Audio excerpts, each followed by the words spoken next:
Andiamo ora alla periferia di Carbonia con il nostro Giorgio Ru. 50 uomini in divisa delle forze dell'ordine dalle 11 di questa mattina hanno dato via allo sgombero dei dimostranti che impediscono lo sfratto esecutivo dell'azienda agricola della famiglia Sairu.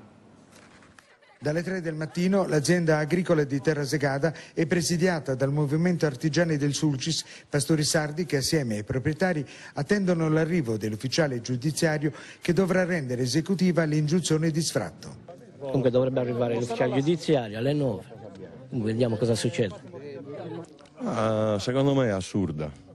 Stiamo cercando di trovare una trattativa, una soluzione politica, almeno rinviare per un paio di mesi verso settembre, perché qui il clima sta diventando un po' rovente. Credo che in questo momento serva diplomazia e non atti di forza.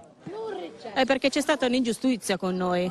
Le banche se ne sono approfittate, ce l'hanno svenduta l'azienda, per 80.000 euro è abbassata all'asta, anche se l'hanno comprata a 153.000 euro. È alzata a 153.000 euro perché siamo andati noi tramite amici per riprendercela.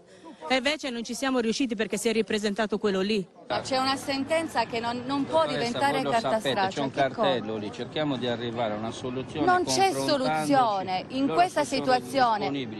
Non c'è soluzione. Tutti gli eventuali accordi poi anche con la parte possono farsi successivamente una volta che c'è stata l'immissione in possesso. Siamo qui davanti all'azienda agricola di Terrasegada. Le forze dell'ordine sono arrivate per far sgomberare l'azienda agricola perché sia esecutivo lo sfratto. Intanto il movimento degli agricoltori, dei pastori e degli artigiani hanno deciso di opporre una pacifica resistenza, mentre la famiglia è chiaramente in una situazione estremamente disperata.